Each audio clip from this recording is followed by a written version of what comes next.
Hi, it's Alex. Today I'm going to talk about the difference between a small company and a medium sized company and the things you need to pay attention to when you know that you're going to grow to a medium sized company. So I had this happen earlier this year. Actually, in the beginning of the year, I had an inkling already of, damn, I think we're really going to grow this year. And by the summer, I knew it was the case. Now, most people, when they grow from a small company to medium sized company, they face many difficulties with financials and administration and operations and all that kind of stuff. And honestly, I was no different. Even though I had experience in medium sized and large companies, I wasn't prepared to what happened. So here's what happened next. So as more and more people got involved, more and more people had their say in the company. So for example, we have coaching and we have trainings, we have recordings. As more and more people got involved, they had their own agenda and what they wanted to coach, what they wanted to train, what they wanted to do with the course, and so on. And for students, this caused a lot of confusion because they want a single plan that they can implement and that works, and they don't want to be told info that is contradictory. Another thing that happened was admin went to complete shit. So what happened was we had a system of invoicing, we had a system of payment collection, everything collapsed. And also my fault, of course, because I basically was running a company without a payment processor for a while, and we were doing wire transfers. Now, unless you've been in business for a while, you probably don't know what that is, but it's not fun. Okay, it doesn't work. Everything fails, and everyone's angry at each other, and money doesn't arrive half the time, and so on. So basically, everyone was super angry at me, and for 2 months we didn't have a payment processor.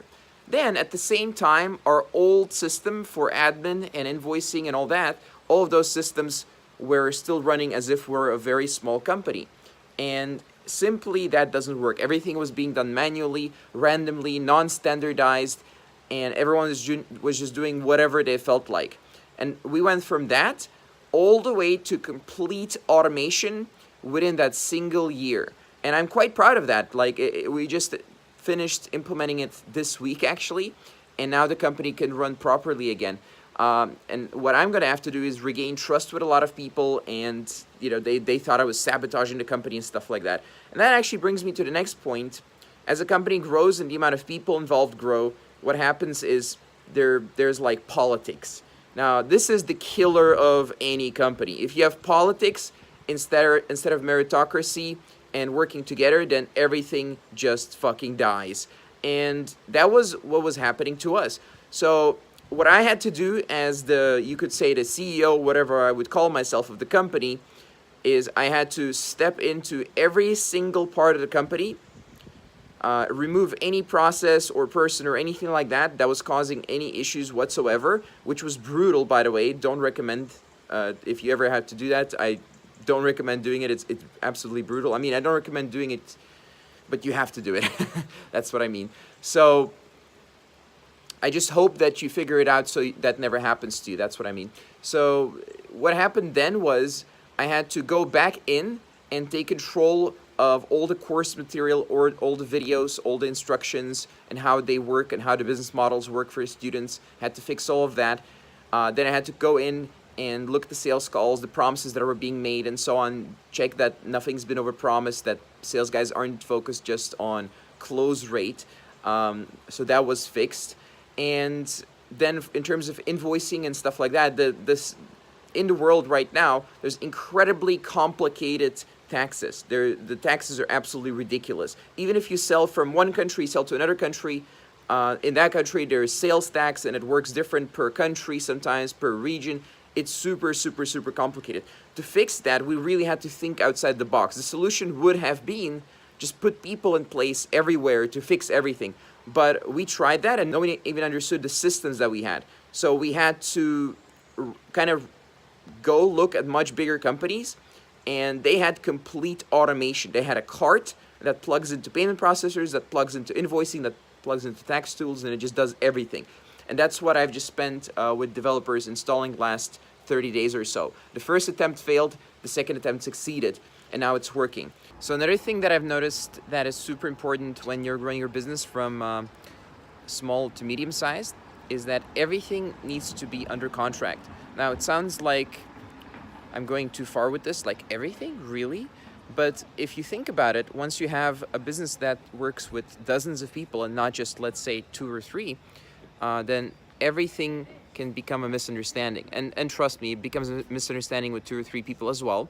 But then it's very easy to maintain goodwill for an extended period of time, just because it's small groups of people or a small group of people. But once you have dozens of people, then everything is up for interpretation all the time. That's how you should look at it. And that's because of all the issues that could happen, right? So you can't predict everything, of course, but very clear and preferably standardized, not too custom contracts are highly recommended. And everyone makes this mistake. I make this mistake. I've made it in the past and I repeated it 3-4 times. And that's the way it is. It's unfortunate, but human nature means that it's hard to work together. But if you can make things crystal clear, it's less likely that there's a disagreement. So even with standardized good contracts and everyone understanding each other and goodwill and all that, there's still disagreements. Just think about what can happen without these things.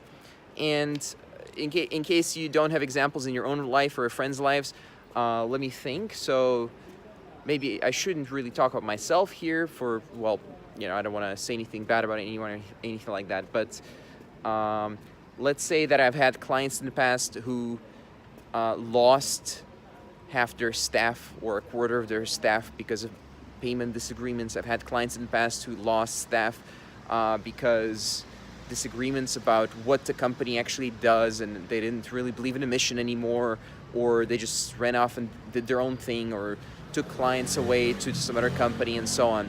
So there's just an endless amount of misunderstandings like that are possible, and you can never predict everything, but with good contracts and maintaining good relationships with your business partners and eventually employees, freelancers, clients, and so on, it avoids this situation. And any serious business owner will tell you something to this effect. You can only go so far with just a goodwill understanding of how business works. You can only go so far. It doesn't last forever. So yeah, that's pretty much it for this video. If you guys have any questions, please do comment below, and I'll see you in the next video.